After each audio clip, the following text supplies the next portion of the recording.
Porém, nós temos algumas informações bastante importantes, né? A causa mortis foi muito clara, vou abrir aspas aqui para os médicos legistas. Hemorragia traumática decorrente de lesões pérfuro-incisas por ação de instrumento pérfuro-cortante. Ou seja, essas 3 facadas que nós já descrevemos. Então, bate com aquilo que foi encontrado no local. E aí os médicos deram tempo de morte de 5 a 7 dias, com, no mínimo, 24 a 48 horas de exposição em ambiente com fauna cadavérica. Porque, além de todas essas características, foram encontradas, né, algumas espécies ali de larvas de moscas. E com isso a gente consegue ter uma noção de há quanto tempo aquele corpo estava exposto ali. Então, essa hipótese de ter sido apenas um local de desova, ela bate com aquilo que foi encontrado no laudo do IML. Bate também com aquilo que nós não encontramos no local do crime, que é a quantidade de sangue. Outra coisa que não sabemos onde está também é essa faca. Aonde está essa faca? Aonde ela foi morta? Como ela foi transportada?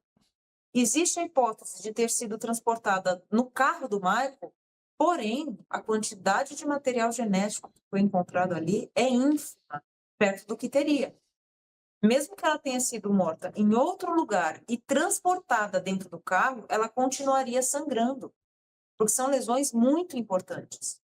Então, ela continuaria ali perdendo sangue, perdendo líquido e até mesmo porções de pulmão, né? Já que ela teve um hemotórax bilateral aí, de acordo com o laudo do IML. Então, são essas lacunas que acabam deixando toda essa acusação contra o Michael extremamente frágil. O que corrobora para essa acusação é a confissão que ele faz, porém ela já foi descartada do processo, pelas irregularidades que possui. Então, realmente, fica muito difícil a gente pensar numa condenação só com o que nós temos no momento. Doutora Alessandra, primeiro, boa tarde, né? Bem-vinda aqui ao nosso link Investigação pela primeira vez, espero que seja a primeira de muitas. A gente vê várias falhas na cadeia de custódia, né? No laudo digital, laudo biológico, laudo do local, várias provas perdidas, como você falou aqui pra gente. Diante do que a gente está, do cenário que a gente está, a gente consegue ainda, com o que temos, chegar à verdade com relação ao caso Vitória? Olha, eu espero que sim, tá? Mas quanto mais tempo a gente demora para correr atrás disso, mais difícil fica, né? A questão não é nem se realmente foi o Michael ou não, mas ainda que tenha sido, eu acho muito difícil não ter outra pessoa participando. Todas essas ações, esses, né, decorrentes desse processo decisório de quem a matou, elas são complexas. Você esfaquear alguém, pegar essa pessoa, despejar, colocar esse corpo em outro lugar, é muito difícil se fazer sozinho. Então, para a gente fechar nessa hipótese de que sim, realmente foi ele e fez sozinho, a gente precisaria de um conjunto probatório muito mais robusto. E pelo que eu consegui entender do processo até agora, que a gente já esmiuçou isso até de cabeça para baixo, eu acho muito difícil que essa hipótese se sustente na frente de um júri popular. E aí, vamos supor que ou a hipótese não se sustenta e ele é absolvido, ou esse processo é anulado devido a irregularidades. Fica a pergunta: quem matou a Vitória? Aí tem uma outra pergunta que é importante até a Alessandra responder, porque é uma dúvida de muitas pessoas. Alessandra, a gente viu ali ativamente, né, a Guarda Civil Metropolitana, fazendo o papel, inclusive, de polícia judiciária, de Sim. polícia civil. E tem um outro fator que precisa ficar esclarecido para as pessoas. Todo o material biológico que é encontrado, então, por exemplo, partes do corpo, cabelo, e quando a gente fala, não é só, por exemplo, um dedo ou um pedaço de pele, por exemplo, a gente está falando de cabelo também, né? Tudo isso que é encontrado, ele precisa ser preservado, mas ele não pode ser tocado. Sim. Então, assim, não é o guarda civil que vai lá, pega e leva e fala: "Olha, analisa", né. Então, assim, você precisa solicitar a perícia para que ela vá fazer o recolhimento e que ela vá, né, cuidar de toda a cadeia de custódia. Vai dizer: "Olha, peguei esse vestígio aqui, esse vestígio agora vai seguir lá para o Instituto de Criminalística para ser analisado". E, Alessandra, a gente viu muito isso nesse caso, né. Qualquer um pegava, achava: "Ai, achei, tô levando aí". Como que é essa perícia? Porque é uma perícia completamente também prejudicada, né? Ela tem valor. Sim. Olha, o que o laboratório consegue garantir, por exemplo, chegou, vamos pensar nessa hipótese da mecha de cabelo trazida pelo GCM, que o delegado fez a apreensão e mandou para a perícia. A pessoa do laboratório consegue garantir a cadeia de custódia do momento que a prova entra até o momento que a prova sai. Antes disso, o advogado vai derrubar. Porque vamos supor, encontrou lá uma mancha de sangue ou um fio de cabelo não sei aonde. A GCM pode encontrar? Pode. Qual que é o procedimento? Tem que dar ciência para a autoridade policial enquanto aquele local está sendo preservado.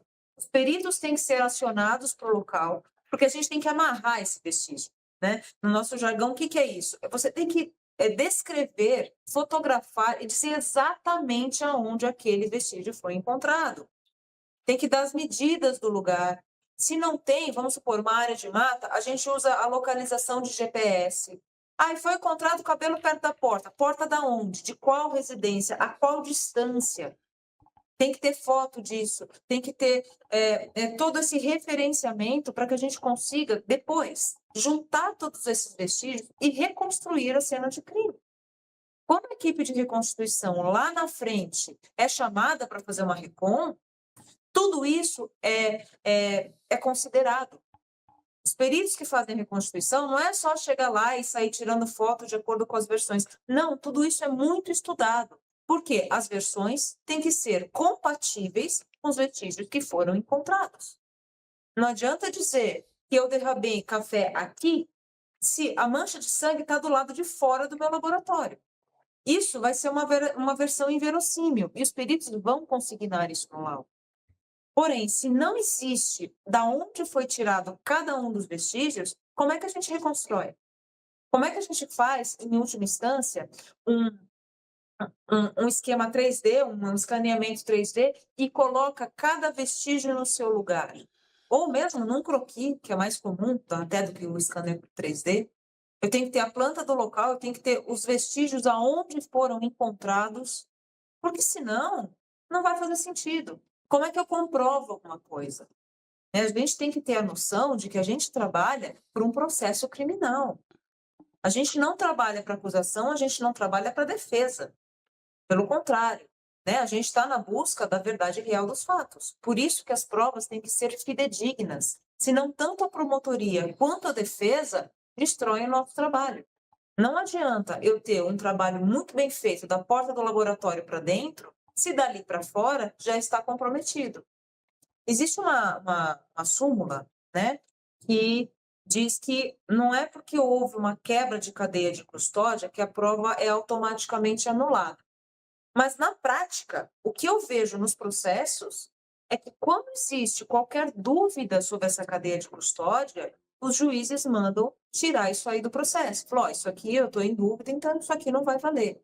Por mais que isso esteja ainda sujeito a uma apreciação do judiciário, na prática, o que eu vejo é, quebrou a cadeia de custódia? Tá, então essa prova não pode ser utilizada.